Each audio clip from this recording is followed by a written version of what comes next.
Doré, responsable de production dans la société Actimeca Jamois à côté d'Amboise. Et je suis un ancien expert des Olympiades des métiers. Je suis actuellement assistant expert pour former mon jeune remplaçant. Je lui montre en fait les clés de l'organisation d'une Olympiade. Donc dans ma carrière, tout au long de ma carrière, j'ai commencé par un CAP tourneur sur des tours traditionnels à l'époque, sans PC embarqué dessus. Ensuite j'ai fait un bac et tout ça j'ai fait ça par apprentissage. Et ensuite je suis allé bosser dans différentes entreprises des entreprises qui font du moule pour les flacons de parfum, des outils d'emboutissage pour faire les ailes de voiture, donner la forme des ailes des voitures. Et ensuite je suis devenu formateur pendant 18 ans. Donc pendant cette période j'ai aussi décidé de reprendre mes études et j'ai fait un congé individuel de formation pour passer un BTS à 38 ans.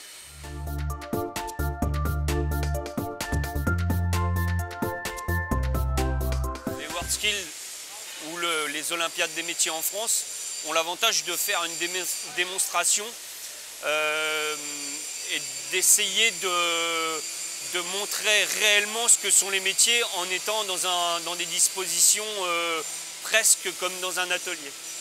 Les gens voient très bien en quoi consistent nos métiers. C'est la première chose que les Olympiades ou les WorldSkills peuvent démontrer aux gens.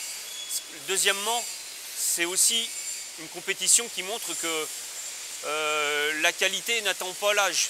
Ce sont des jeunes de moins de 23 ans qui sont parfois bien plus doués que des gens qui ont 20 ans d'expérience.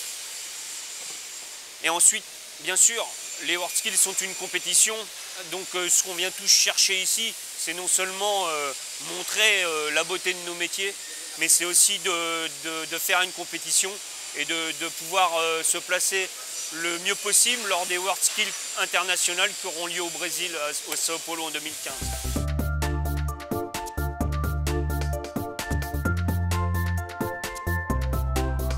Les préjugés qui bloquent un peu tout ça, c'est que les gens pensent que l'apprentissage n'est fait que pour des gens qui sont en échec scolaire ou qui, par exemple, on s'arrête par l'apprentissage qu'à un niveau bac, voire CAP, alors qu'avec un apprentissage dans le milieu industriel, on peut aller jusqu'au diplôme d'ingénieur sans difficulté.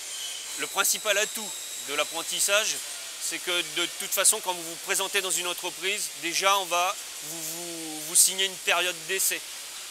C'est ce qui vous permet, via votre expérience professionnelle acquise pendant le contrat d'apprentissage, ça vous permet déjà d'avoir un pied dans l'entreprise, puisqu'on sait que vous avez le savoir-être en entreprise, la ponctualité, s'entendre avec les collègues autour, savoir ce que c'est que le travail en entreprise et de rester à son poste. Il ne faut pas que les parents aient peur du système par apprentissage et de laisser leurs enfants dans les systèmes apprentissage.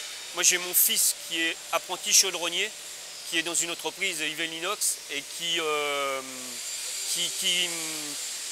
s'épanouit grandement dans son entreprise. Les différents compagnons lui apportent le savoir-faire. Faut, je pense, ne pas avoir l'image de l'apprenti qui balaye le fond de l'atelier, qui fait entre guillemets la merde des professionnels.